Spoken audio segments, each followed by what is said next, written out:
two words: not today. My child's embracing of their non-conforming gender identity and all that it has allowed. House Republicans have yet again stood up for women. Almost every single Democrat just voted against protecting women and girls in sports, and I swear you are going to be shocked by the reasons that they gave for this. Plus the media backlash against the Republicans, it is insane to watch this stuff. You're not even going to believe that this is real life. The Republicans have managed to get this act through the House, and now they have the real challenge of trying to get it through the Senate. I want to start by making a big shout out to the 2 Democrats out of 208 who voted in favor of this bill and helped to get it passed. Representatives Henry Cuellar and Vicente Gonzalez from Texas, I hope I pronounced their names right, joined Republicans in supporting the bill. The Protection of Women and Girls in Sports Act would amend Title IX, the federal civil rights law prohibiting sex discrimination in schools and education programs that receive government funding, to prohibit schools from allowing transgender girls or women to participate in athletic programs or activities designated for women or girls. It defines sex as based solely on a person's reproductive biology and genetics at birth. I believe that there should be rules to keep our sports fair and that boys should not play in girls' sports, Gonzalez said in a statement. Members of Congress must have the freedom to vote in a manner representative of their district. As Democrats, we should not be afraid to vote our district's values because we're afraid of Washington. Gonzalez said that he thinks the House bill is very broad and he hopes the Senate will add more guardrails.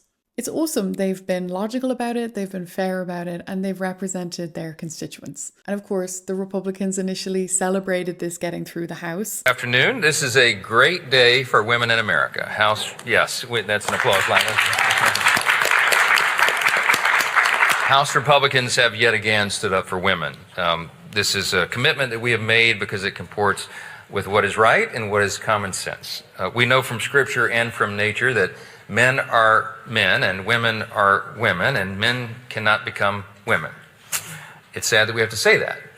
It's a matter of biology. It's how we're made. And if we try to ignore that or to undo it, we do so at our peril and to the detriment of our daughters.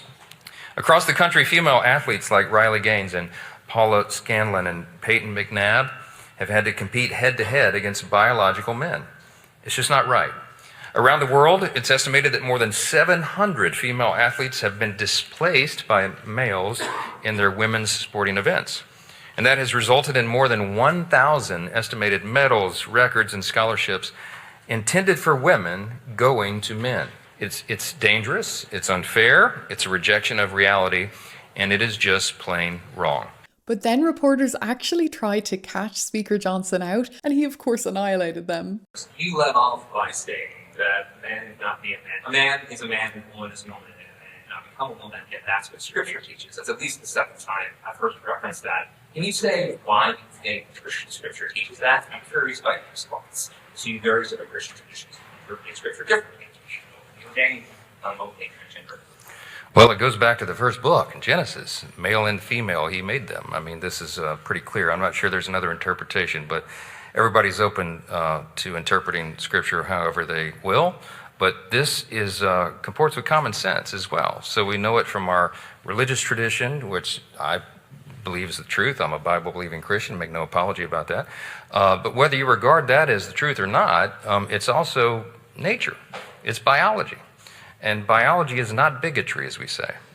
Anyone who would accuse the supporters of this legislation otherwise is ill-informed. And this is not out of dislike or discrimination against anybody at all. This is the right thing to do, and it's to protect women and girls, and that's our role here. So Democrats are not happy with this, and they don't want this to pass the Senate. But the reasons that they are giving are crazy. They are crazy. So let's start tame. It gets worse, but we will look at why Rep. Pramila Jayapal opposed this act. She said, "Today I voted no on categorically banning transgender girls from school sports. How do you verify reproductive biology? By subjecting every high school girl to examinations? I don't think so. This invasive legislation harms all girls." Are you serious? that you are jumping to subjecting every high school girl to examinations. Let's see what she has to say. Today, Republicans brought to the floor a bill that categorically bans transgender girls from school sports. I voted no on this bill, and I want to tell you why. Instead of focusing on lowering costs and raising wages for the American people, the things that Republicans said that they were going to do. I'll just say, I don't like that she's saying that, because this was one of the main concerns. This was a concern for the Republicans. Their first bill that they brought to the floor this week was a bill to categorically ban transgender girls from school sports. Now, I want to be clear. Americans do have real concerns about fairness, and it's important that we have those conversations in a way that seeks to educate Americans about the facts, including what the data shows, how small this population is, and other key factors. But I also want to be very clear that categorical bans like this one harm all girls and are invasive and impossible to implement. It doesn't matter how small the population is if you start to allow men to participate in women's sports and annihilate them in sports and leave women coming second, third, fourth, fifth because men are coming in first, second, third, whatever. It's not fair. But I also want to be very clear that categorical bans like this one harm all girls and are invasive and impossible to implement. How do you verify a girl's, quote, reproductive biology? How do you verify a girl's... Since when is this a problem? If your daughter does not look feminine enough, does that mean she's subject to examination now? Think about back to 2 decades ago, what was happening. Like, was this a huge issue that people couldn't figure out who was a boy and who was a girl and which team you put them on or which category you let them compete in? Like, was this such an issue? In states that have passed these misguided bans, we have seen horrible reports of girls facing harassment, threats, and even secret investigations to uncover their, quote, real gender. Last year, I would actually argue that this is a result of it being hyper-focused on in a really unhealthy way in recent years. There has been this agenda with the woke crowd to make everything about gender and identifying and categorizing gender. This obsession has probably led kids to become obsessed with people's real gender. If you start making someone's sexual identity one of the most important factors of who they are, where to the point that you have to tell everybody that if you're he, they, she, wolf, whatever, and then you try to insist that everybody else abide by that categorization of yourself, you are insisting upon the importance of something that really shouldn't be that important. It shouldn't be at the forefront of our conversations. Former Republican Governor Charlie Baker said that out of 500,000 NCAA athletes, he was aware of less than 10 that were trans. That's right, less than 10. I don't care how many. It shouldn't be happening, and it's devastating, especially in professional sports.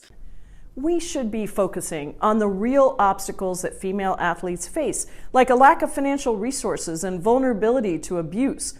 But instead, Republicans are wasting time attacking a group of people that represent less than a fraction of 1% of student athletes.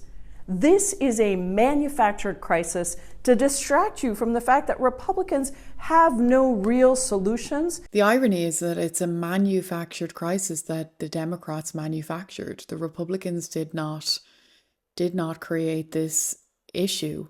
The Olympics in Paris gave us men beating up women in the boxing ring. The Olympic boxer who won gold was a dude.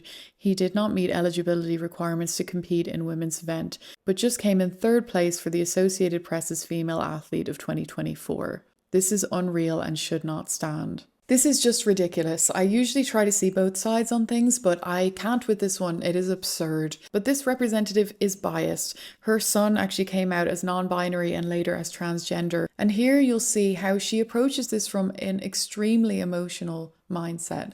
rather than a logical one. And I didn't intend to say this today, but